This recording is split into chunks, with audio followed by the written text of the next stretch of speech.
4월 22일 토요일 하나님께서 우리에게 주신 말씀 함께 묵상하도록 하겠습니다. 성경 민수기 16장 36절부터 50절까지입니다. 여호와께서 모세에게 말씀하여 이르시되 너는 제사장 아론의 아들 엘르아살에게 명령하여 붙는 불 가운데서 향로를 가져다가 그 불을 다른 곳에 쏟으라. 그 향로는 거룩함이니라. 사람들은 범죄하여 그들의 생명을 스스로 해하였거니와 그들이 향로를 여호와 앞에 드렸으므로 그 향로가 거룩하게 되었나니 그 향로를 쳐서 제단을 싸는 철판을 만들라. 이스라엘 자손에게 표가 되리라 하신지라.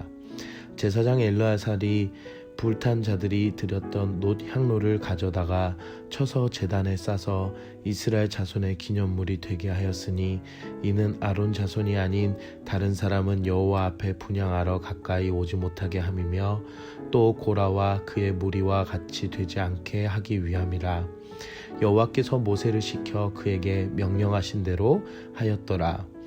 이튿날 이스라엘 자손의 온 회중이 모세와 아론을 원망하여 이르되 너희가 여호와의 백성을 죽였도다 하고 회중이 모여 모세와 아론을 칠 때에 회막을 바라본즉 구름이 회막을 덮었고 여호와의 영광이 나타났더라.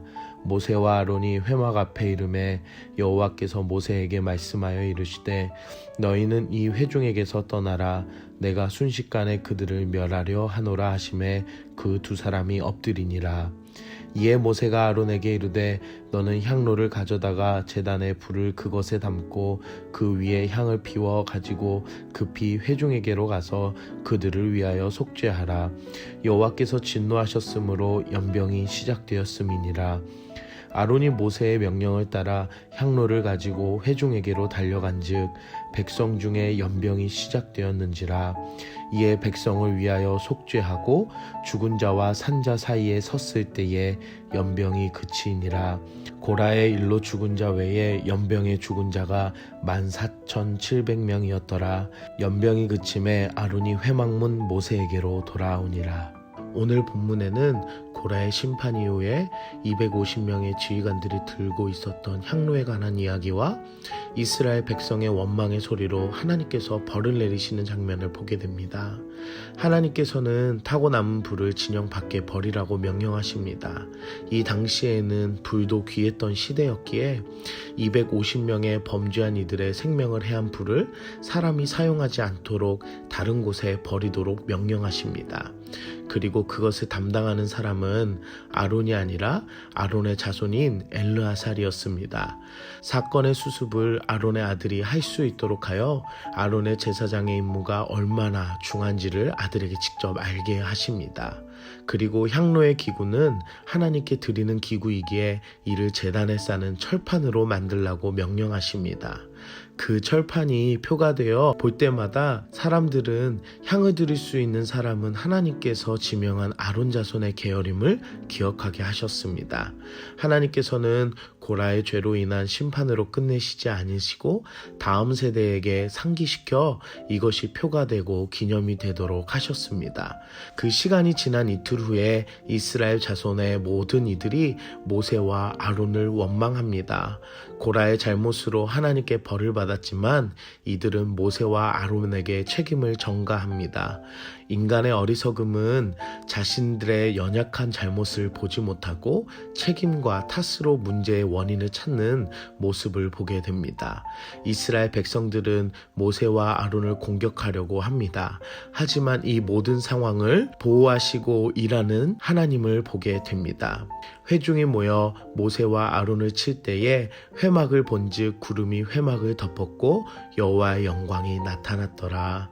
회막을 덮은 구름은 모든 이들을 볼 수 없도록 덮으셨고 이에 하나님께서는 모세와 아론에게 회중을 멸하실 것을 말씀하십니다.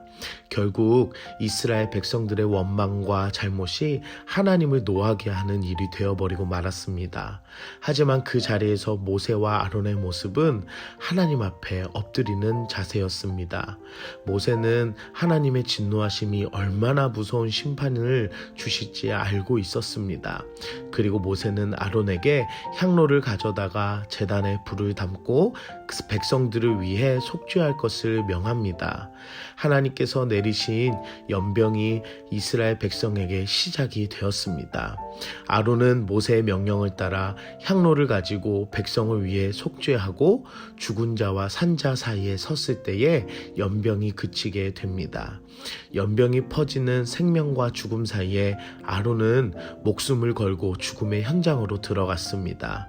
아론의 속죄로 연병이 그치고 죽음이 멈추게 됩니다. 하나님의 아들 예수 그리스도는 하늘의 보좌를 버리고 죽음이 가득한 이 땅에 오셔서 죽을 수밖에 없는 우리를 살려주셨습니다. 오늘 아론의 모습을 보며 예수님의 모습을 또한 보게 됩니다.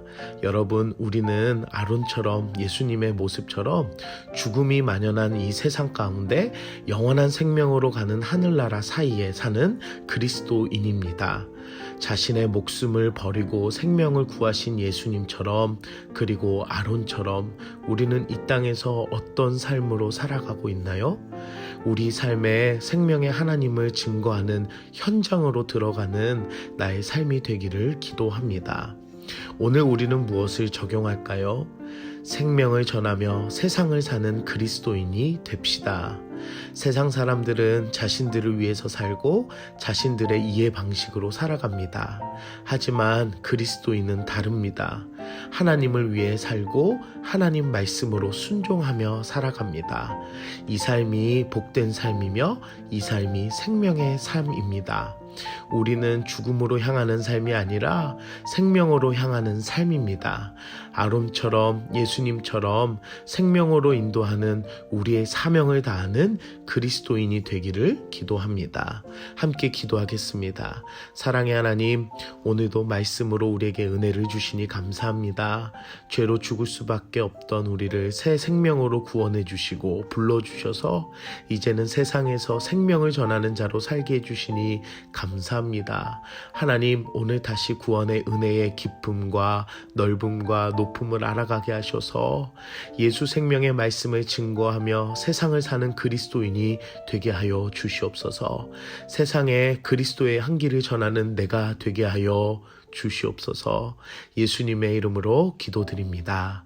아멘.